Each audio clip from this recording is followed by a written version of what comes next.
Hi, I'm Sue Grant, and today we're going to have a chat to Eamon Crosby, who owns the Discovery 55 Pamela. He bought her in some disarray, and she had a big refit to prepare her for blue water cruising, and he spends most of his time on board the yacht, and she's currently based in Valencia, and so it's really interesting to hear how he's getting on.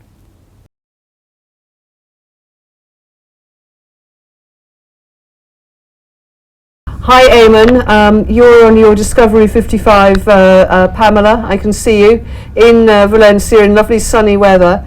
We're just going to have a chat for World Cruising about you and Pamela and all the stuff that you've done to her and with her.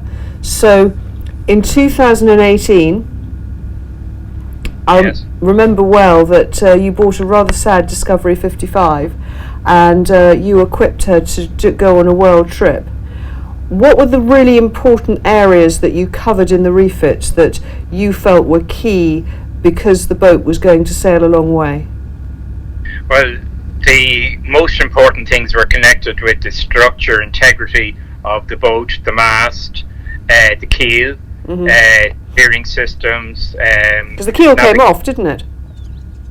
We had the keel taken off to inspect, check the keel bolts, realign them, and then torque them. That was done over maybe a 2-month period. It's a big job. A big job. The interior had to be taken out to do it, but it was I got peace of mind, and it was back. It's back on so secure now that if anything happened, the boat would fall apart and the keel would still be attached to the. That's how secure it is. So I had comfort from that. I had the mast stripped back to the bare metal, to the tube. It was x-rayed, and then it was primed and painted. I don't know how many coats of paint it had, and all new fittings put on it. So all the wiring, electrics, lighting, instrumentation was all brand new. So it was effectively a new mast. I thought that was quite important. And the steering system was overhauled and checked that everything was working okay. I had some changes made. I got a new autopilot linkage, and subsequently at a later stage I got a new motor fitted. So I mean, these are the important things when you're going long distance sailing. You want all basics to be working right, apart from all the other things that I went on through with the refit. And of course for you, I mean, your background is racing yachts.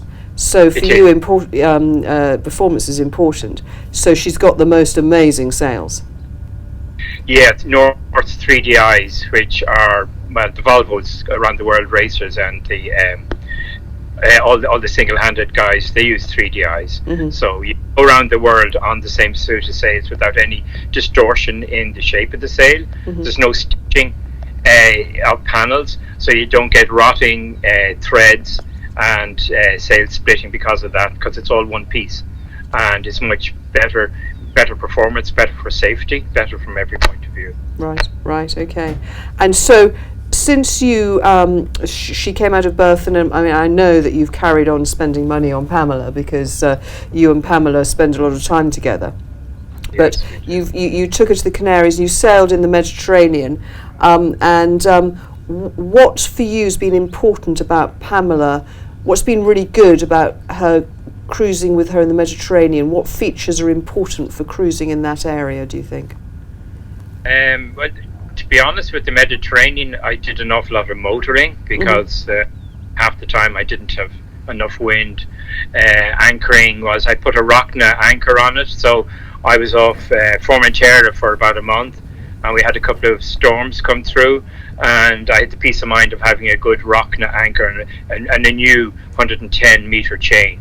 So I mean, they were part of my safety fit out as well, and I always felt secure with that system, and I had no problems whatsoever. Put a new windlass on it as well, so that was good. Yeah, because that's absolutely essential, isn't it, to be able to stop and know that you are stopped. And I had one case where I was going into a port, and I radioed the marina to say I'd be coming in, and within half an hour the wind came up to 40 knots from 10 knots. I looked entrance to the marina, and I just radioed, say I'm standing off, and I anchored for 4 hours maybe outside, Mm-hmm. and for the wind to die down, and then came in. And he said, it's nice to see people doing things like that, because another big yacht decided to go in, and he got out of control, and he damaged about 4 boats in the process of trying to. So having the security of knowing that your anchoring system is good, it's easy to make those decisions. Yeah, no, that's right. And is she fun to sail when you've got, because I mean you've got obviously your children, grandchildren. Is it fun having all them on board and sailing with them? Does she have space? Yeah.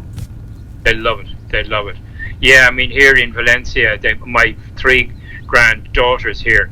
They're all in Oppies. One is in a 420 now, and we go out with a gang of parents all day long and watching them sail. And then after sailing, the kids would all come alongside, and they'd be jumping off the bow and coming up the back steps and just having about 2 hours of fun. And they're fantastic. They love the boat. Absolutely love it. Perfect. And of course, you're doing quite a lot single-handed, aren't you, on the boat? Not single-handed. I would do two-handed. Mm-hmm. And how does that work with the Discovery? Do you find that easy? It's very easy. Yeah, it's simple. See, it's with the controls. It's all single-handed operated anyway, mm-hmm. and you're just basically it's a watch system you're working with. Other than that, it's quite easy. I mean, the Discovery 55 was set up for two-handed sailing, long distance, and that's one of the reasons why I bought it as well. Yeah, no, it works really well, doesn't it? And works well. Good sailing boat too, of course. Yeah, helped by her great sails. Well, the sails help, yeah. I mean, I had, going back with the second refit, Robin Millage was the project manager, mm-hmm. and he flew to Cork to join us for the trip back.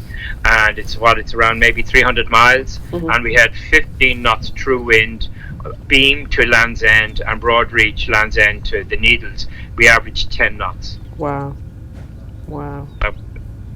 Yeah. Great. And I also wanted to ask you, Eamon, about the liveaboard life, because you're spending a lot of time on Pamela and living on board her. And so a lot of people who are thinking of doing a big cruise, they will have gone cruising for a fortnight or 3 weeks on their boat, or maybe less. But actually, the liveaboard life, living on board and cruising with your boat, is quite a different thing, isn't it? It is very different. Yeah, it was an interesting thing to see how I would handle it. To be honest, it becomes your home very quickly, and it's got everything on board. I mean, I have my Nespresso machine. I got my microwave, my electric kettle. I've got an electric plate as well as the gas, and all the water systems are all. It's and the washing machine, which is extremely important. I laughed when I was told that there's a washing machine on board. I said that's a bit over the top. By God, it's used every week. Yeah. So it's just it becomes your home. Mm-hmm. And anytime I left the boat, I would go away for maybe 3 or 4 weeks. I was always very anxious to get back to it, and I always felt comfortable coming back on board again. Oh, really? And so how much of your time do you spend maintaining the boat, looking after the boat and so on, as a proportion of the time on board?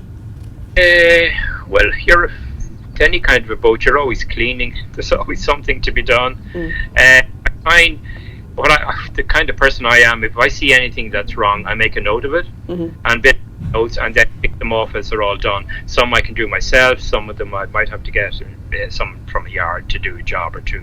Mm-hmm. But yeah, they don't happen that often now, because so much has been done to the boat. Mm-hmm. She was basically like a new boat when I relaunched her after the second refit, and I've made a few upgrade changes, but nothing major. Right. And big thing is just keeping the boat clean and tidy and neat, really, to be honest. Yeah. And so has living on board the boat been something that you've enjoyed? Has it met your expectation? Yeah, it's well, first of all, it got me out of the rat race of working at 90 miles an hour for all my life. Mm-hmm. It took me maybe 2 years to wind down from that, mm-hmm. which I found difficult actually in the beginning. I've always felt I should be doing something all the time, right. And I'm a bit more relaxed now. So yeah, your whole pace of life slows down and becomes People say I'm actually looking better now than I was 5 years ago. I don't. Well, you're certainly looking very much more relaxed than when you first came to Berthon looking at boats, I have to say. That's right, yeah. I can't even remember what it looks like back then. But I hit there at Christmas, so I feel as though I'm still 21 or something like that. Well, thank you so much, Eamon, and it's really lovely to see you and see you in the main saloon of PAMELA, and thanks for chatting. Good seeing you again. Take Cheers care. soon. Bye.